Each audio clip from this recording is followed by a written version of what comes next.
ইসলামী আন্দোলন বাংলাদেশ খেলাফত মজলিসের মধ্যে এই পয়েন্টে কোনো বিরোধ থাকতে পারে না। চরমনাইয়ের সাথে শাইখুল হাদিসের পরিবারের কোনো বিরোধ থাকতে পারে না। জমিয়ত উলামা ইসলামের সাথে এই পয়েন্টে আমাদের কোনো বিরোধ থাকতে পারে না। নিজামে ইসলামের সাথে কোনো বিরোধ থাকতে পারে না। হাতে হাত রেখে রক্ত দিয়ে যেভাবে আমরা এই জমিনে আমাদের মালিকানা কায়েম করেছি, আমাদের ভাইরা শাহাদাতের রক্ত দিয়ে কাফনের কাপড় পরে তারা যেভাবে কবরে গিয়ে শুয়ে আছে, ঠিক সেভাবে প্রয়োজনে আবার কাফনের কাপড় দিয়ে পাগড়ি বাঁধতে হবে। এরপরেও আমাদের অধিকার ছিনিয়ে আনতেই হবে, ছিনিয়ে আনতেই হবে ইনশাআল্লাহ।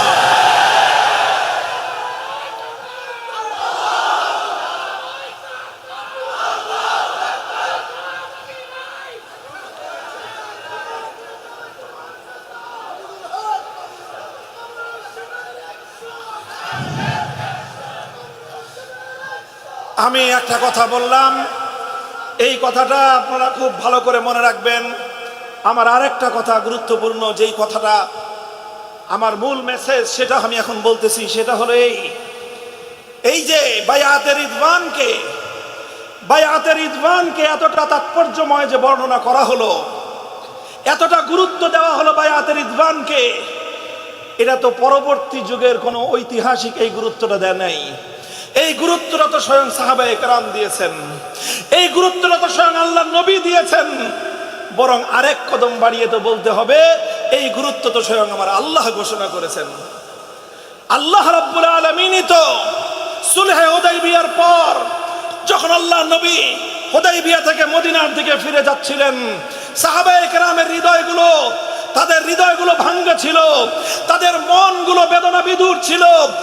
করতে আসলাম ওমরা, করতে পারলাম না ওমরা, জিহাদের শপথ নিলাম, শাহাদাতের রক্ত দিব, জিহাদও করতে পারলাম না, শহীদও হইতে পারলাম না, শেষ পর্যন্ত সন্ধি করে ফিরে যাচ্ছি। মনটা তাদের খুব ব্যথাতুর ছিল। তাদের ভগ্ন হৃদয়ে প্রশান্ত করার জন্য স্বয়ং আমার আল্লাহ পাক রব্বুল আলামিন আয়াত নাজিল করেছিলেন, ইন্না ফাতাহনা লাকা ফাতহাম মুবিনা। হে নবী, আমি আপনাকে হুদাইবিয়ায় শুধুমাত্র একটা সন্ধি করাই নাই।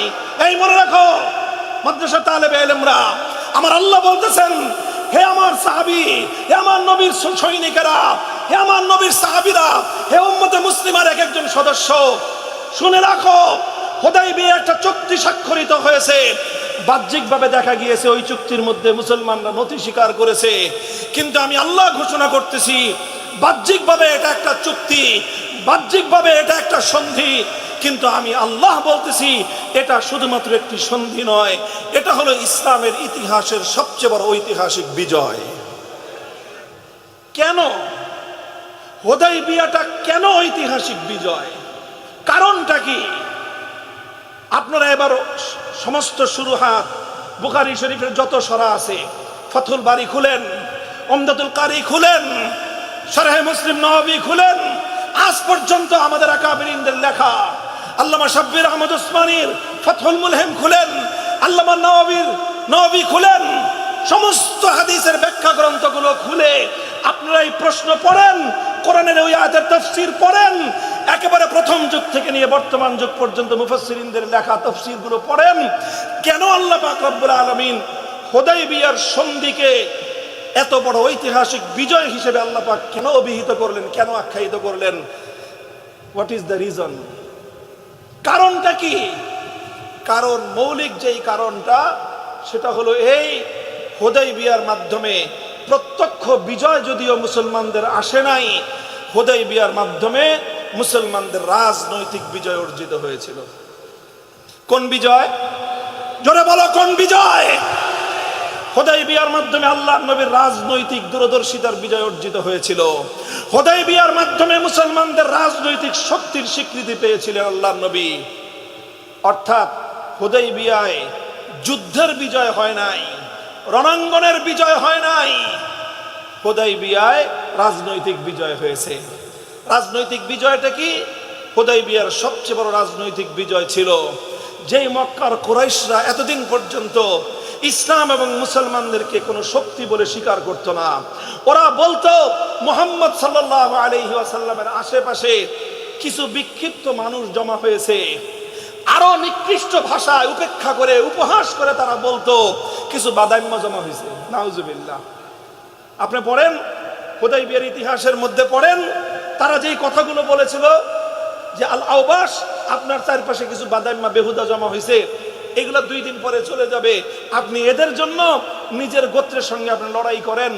অর্থাৎ মক্কাওয়ালারা, মক্কার কুরাইশ কায়েমি স্বার্থবাদী গোষ্ঠী, তারা মুসলমানদেরকে বাদাইম্মা হিসেবে চিহ্নিত করত, বাদাইম্মা মনে করত তারা যে একটা প্রতিষ্ঠিত রাজনৈতিক রাষ্ট্রীয় শক্তি, কোনোদিন তারা এটা স্বীকার করত না। কিন্তু যেদিন হুদাইবিয়ায় তারা চুক্তি স্বাক্ষর করলো, হাযা মা কাযানা আলাইহি মুহাম্মাদুর রাসূলুল্লাহ, হাযা মা কাযানা আলাইহি মুহাম্মদ ইবনে আব্দুল্লাহ ওয়া সুহাইল ইবনে আমরিন, এখানে তারা স্বীকৃতি দিল। আর 2টি পক্ষের মধ্যে চুক্তি স্বাক্ষর হচ্ছে। এর এক পক্ষে মক্কার কুরাইশদের পক্ষ থেকে তাদের নেতা সুহাইল ইবনে আমর স্বাক্ষর করবে, অপর পক্ষে মুহাম্মদ ইবনে আব্দুল্লাহ স্বাক্ষর করবে। অর্থাৎ এই চুক্তির মাধ্যমে পৃথিবীর ইতিহাসে সর্বপ্রথম মক্কার কুরাইশরা তারা আল্লাহর নবীর নেতৃত্বাধীন মুসলিম শক্তিকে একটি রাষ্ট্রীয় রাজনৈতিক শক্তি হিসেবে স্বীকার করে নিতে বাধ্য হলো। এটাই হলো ফাতহে মুবিন, এটাই হলো ফাতহে মুবিন। আজ থেকে প্রায় 8 বছর আগে রোহিঙ্গাদেরকে যেভাবে যখন তারা উৎখাত করে দিয়েছিল, তাদের 1300 বছরের বাপদাদার বাস্তু ভিটা থেকে, আপনারা জানেন ইতিহাস দেখেন, ওই সময়কার ইতিহাসগুলি পড়ে দেখেন, আমরা বিভিন্নভাবে রোহিঙ্গা ক্যাম্পে স্বয়ং আমি নিজে দিনের পর দিন থেকে তাদের জন্য অনেক কাজ করেছি, তাদের সঙ্গে অনেক কথাবার্তা বলেছিলাম। সব কথা বলার পরে তাদের কারণগুলো যাচাই করার চেষ্টা করেছি যে কেন এভাবে তাদের সঙ্গে এই আচরণ করা হচ্ছে, কেন তাদের সঙ্গে নির্মমতা চলছে শতাব্দীর পর শতাব্দী ধরে। আমার কাছে যেই কারণটা মনে হয়েছে সেটা হলো রোহিঙ্গারা ওই এলাকায় অনেক কিছু করেছে, অনেক কিছু করেছে, কিন্তু আরাকানে তারা তাদের রাজনৈতিক নেতৃত্ব প্রতিষ্ঠা করতে পারে নাই। আরাকানে তারা ধর্মীয় প্রতিষ্ঠান করেছে, আরাকানে তারা বাড়িঘর করেছে, আরাকানে তারা শিক্ষা প্রতিষ্ঠান গড়ে তুলেছে, আরাকানে তারা বড় বড় খানকা গড়ে তুলেছে, অনেক কিছুই করেছিল।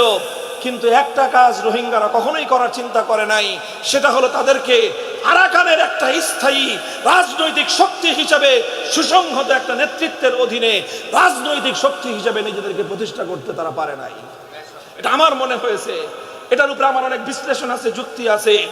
রোহিঙ্গা জাতি যেভাবে নিজেদের রাজনৈতিক দূরদর্শিতা প্রদর্শন করতে ব্যর্থ হওয়ার কারণে নিজেদের 1300 বছরের প্রাচীন বাপদাদার ভিটেমাটি থেকে তাদেরকে উৎখাত হতে হয়েছে। কোন কওম এবং কোন জাতি যদি নিজের মাতৃভূমিতে নিজেদের রাজনৈতিক নেতৃত্ব প্রতিষ্ঠা করতে ব্যর্থ হয়, পৃথিবীর কোন জাতি সেই দেশে তাদেরকে সম্মান দেয় না।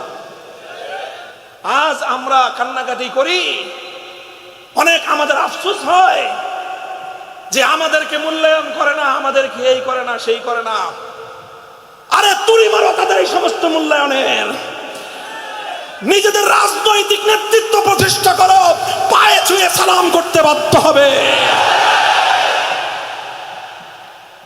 হুদাইবিয়ার ইতিহাসের মূল কথাটা হলো এই, হুদাইবিয়ায় অনেক বড় কিছু হয়ে যায় না বাহ্যিক দৃষ্টিতে, আপাত দৃষ্টিতে তাৎক্ষণিকভাবে খুব বড় কোনো অর্জন ছিল না। সবচেয়ে বড় অর্জন ছিল হুদাইবিয়াতে আল্লাহ রাসূল সাল্লাল্লাহু আলাইহি ওয়াসাল্লামের নেতৃত্বাধীন মুসলিম কমিউনিটি এবং মুসলিম জনশক্তিকে তাদের সবচেয়ে বড় শত্রু, চিরশত্রু, সবচেয়ে বড় প্রতিদ্বন্দ্বী মক্কার কুরাইশরা একটা রাজনৈতিক প্রতিপক্ষ এবং রাজনৈতিক প্রতিদ্বন্দ্বী হিসেবে স্বীকার করে নিতে বাধ্য হয়েছিল। আমি এই কথাটাই বলতে চাই, আজ আমাদের আলহামদুলিল্লাহ অনেক লাইনে মেহনত আছে, অনেক লাইনে মেহনত আছে, আমি কোনোটার গুরুত্বটা অস্বীকার করি না। তালিমের মেহনত আমি বলি আরো বেশি দরকার। তালিম হলো ইসলামের শেকড়ের মতো, শেকড় ছাড়া যেরকম গাছের মূল্য নাই, এলেম ছাড়া ইসলামের মূল্য নাই, এলেম ছাড়া ইসলাম টিকতে পারে না। দাওয়াত এবং তাবলীগ অনেক জরুরত, অনেক প্রয়োজন আছে, এটা আমি সবচেয়ে বেশি ইহসাস করি। কোন একটা গাছ তার সমস্ত ডালপালাগুলো যদি ছেটে নেওয়া হয়, সেই গাছ যেমন কাউকে ছায়াও দেয় না, ফল ফুলও দিতে পারে না। দাওয়াত এবং তাবলীগের কাজ যদি বন্ধ হয়ে যায়, ইসলাম এরকম ডালপালাবিহীন এক রুক্ষ গাছে পরিণত হবে। খানকাহগুলোর প্রয়োজন আছে, কারণ খানকাগুলোতে যদি ইসলাহি মেহনত না হয়, তাজকিয়ার মেহনত যদি না চলে, ইসলাম নামক গাছের শেকড়ের মধ্যে পানি সিঞ্চন করে গাছকে সজীব রাখার আর কোনো মেহনত থাকবে না। কাজেই সব মেহনত চলতে হবে, সব মেহনত চলতে হবে, সব মেহনত চলতে হবে। কিন্তু নিজেদের ভবিষ্যৎ এবং মুস্তাকবেলকে সুরক্ষিত রাখতে চাইলে তোমাদেরকে রাজনৈতিক শক্তি হিসেবে নিজেদের জমিনে প্রতিষ্ঠা লাভ করতে হবে। এই জন্য আমি বলছিলাম না, নাম ধরে একটা কথা বলবো। এখন আমি আকাবিরিনদের এক একজনের নামের তালিকা বলবো, নাম তেলাওয়াত করবে এক একজন হুজুরের। আমাদের সকল মুরব্বীদের, বর্তমান যে সমস্ত মুরব্বীরা এখন আমাদের মাথার উপর রহমতের ছায়া হয়ে আছেন, আল্লাহ পাক ওনাদের সকলকে দীর্ঘ নেক হায়াত তৈয়বা দান করেন। আমাদের মুহিউস সুন্নাহ মাহমুদুল হাসান হাফিজাহুল্লাহ তাআলা, ফরিদাবাদ মাদ্রাসার মুহতামিম আমাদের মুরব্বী হযরত মাওলানা আব্দুল কুদ্দুস সাহেব হাফিজাহুল্লাহ তাআলা, আমার ওস্তাদে মুহতারাম হযরত মাওলানা মুফতি মনসুরুল হক সাহেব হাফিজাহুল্লাহ তাআলা ওয়া রাআ, আমার উস্তাদ, আমার গভীর ইলমের উস্তাদ, জাতীয় মসজিদ বাইতুল মুকাররমের খতিব হযরত মাওলানা মুফতি আব্দুল মালিক হাফিজাহুল্লাহ তাআলা, আমার হৃদয়ে সান্ত্বনার পরশ হয়ে বুলিয়ে দিত আমির হেফাজত আল্লামা শাহ মুহিবুল্লাহ বাবুনগরীর দোয়া এবং তার স্নেহের পরশ। কাজেই আমি সেই আমার আমিরের কোনোদিন কোনো নির্দেশ অমান্য আমি করি না। আমি ওনার হৃদয়ের জ্বলন এবং হৃদয়ের আকুতি বুঝেছি, এবং হৃদয়ের আকুতি বুঝে সেই আকুতি পূরণ করার জন্যই আমার জান কোরবান করার শপথ নিয়েছি। আমি সব কথাগুলো বলছি, উম্মতের উলামায়ে কেরামকে লক্ষ্য করে বলছি। এই যে বড় বড় ইদারাগুলোর কথা বললাম, হাটহাজারী থেকে পটিয়া মাদ্রাসা, আমাদের যাত্রাবাড়ি মাদ্রাসা, আমাদের ফরিদাবাদ মাদ্রাসা, আমাদের জামিয়া কোরআনিয়া লালবাগ মাদ্রাসা, আমাদের এই সমস্ত ইতিহাসের একেবারে জ্বলন্ত এক একটা উজ্জ্বল নক্ষত্রের মতো জ্বলজ্বল করা তারকা প্রতিষ্ঠান, হাজার হাজার মুআল্লিম তৈরি করতেছেন আপনারা, যারা তালিমের মেহনতকে জিন্দা রেখেছে। হাজার হাজার মুবাল্লিগ তৈরি করতেছেন, সহিহ নাহজের উপর তাবলীগ চালাইতেছে। হাজার হাজার মুসলিম এবং মুজাক্কি তৈরি করতেছেন, খানকাগুলো চালাচ্ছে। আরো অনেক হাজার হাজার দায়ী তারা করতেছেন, যারা উম্মতের দাওয়াত এবং ওয়াজের মেহনতের ময়দানে মেহনত তারা করতেছেন। সব কিছু করতেছেন, কিন্তু আমার প্রশ্ন হলো, ফরিদাবাদ মাদ্রাসা থেকে এই পর্যন্ত কয়জন জাতীয় পর্যায়ে নেতৃত্ব দানকারী রাজনৈতিক নেতা আপনারা তৈরি করেছেন? আমার প্রশ্ন আমার বর্তমান বাংলাদেশের উলামায়ে কেরামের মুরব্বী মুহিউস সুন্নাহ হাফিজাহুল্লাহর প্রতি। আপনার যাত্রাবাড়ি মাদ্রাসা বিশাল মাদ্রাসা, মুআল্লিম, মুজাক্কি, মুসলিহ, মুবাল্লিগ সব তৈরি হচ্ছে, দাঈ ওয়াইজ তৈরি হচ্ছে, মুহাক্কিক তৈরি হচ্ছে, কিন্তু জাতীয় পর্যায়ে রাজনৈতিক নেতৃত্ব দেওয়ার মতো কয়জন আপনি রাজনৈতিক নেতা তৈরি করেছেন? মুফতি মনসুরুল হক সাহেব হুজুর, আপনার মেধা যোগ্যতা সম্পর্কে সবচেয়ে বড় ওয়াকিফ আমি জানি। আপনার কাছে বিনীত প্রশ্ন যে আপনারা সব তৈরি করেছেন, আপনার জিন্দগির প্রায় 50 সালা মেহনতের মাধ্যমে কয়জন ব্যক্তি রাজনৈতিক ময়দানে নেতৃত্ব দিচ্ছে এবং আপনি তার সরপরস্তি করতেছেন? সেই বিষয়গুলি আমরা কনফিউজড। আমি বলতে চাই যে কথা, উম্মতের সব লাইনে মেহনত যেরকম হওয়া জরুরি, কোন একটা লাইনের মেহনতকে এক চুল পরিমাণ আমি গুরুত্ব কমাচ্ছি না। তবে সেই সাথে আমি যুক্ত করতে বলছি, এই সকল বড় বড় দ্বীনি ইদারাগুলো থেকে সুপরিকল্পিতভাবে আগামী দিনে এই জমিনে নেতৃত্বের বাগডোর সামলানোর জন্য যোগ্য কায়েদে মিল্লাত রাজনৈতিক নেতা তৈরি করতে হবে।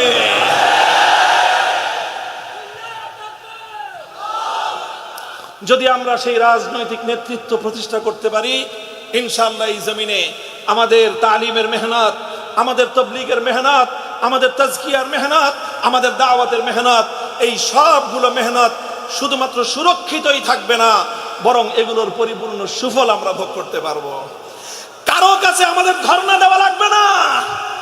আল্লাহর কসম খেয়ে বলি, আজ বাংলাদেশের মাটিতে যত ধরনের জনগোষ্ঠী আছে, যত শ্রেণীর মানুষ আছে, আমাদের এই দেশের ওলামায়ে হাক্কানি, ওলামায়ে দেওবন্দীদের কাছে দ্বীন এবং মিল্লাতের জন্য ওয়াকাতরে রক্ত দেওয়ার জন্য প্রস্তুত প্রস্তুত যেই জনগোষ্ঠী আছে, সেই জনগোষ্ঠী বিএনপি, আওয়ামী লীগ, এমনকি জামাতে ইসলাম সহ কোন রাজনৈতিক দলের কাছেও এইরকম ম্যান পাওয়ার নাই।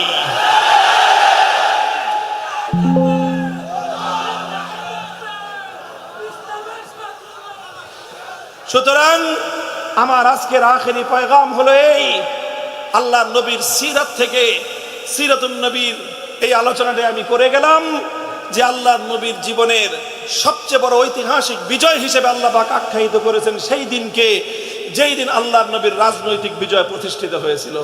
আল্লাহ রাব্বুল ইজ্জত আমাদেরকে এই জমিনে আমাদের অধিকার এবং সম্মান মর্যাদা নিয়ে প্রতিষ্ঠিত থাকার তৌফিক দান করেন।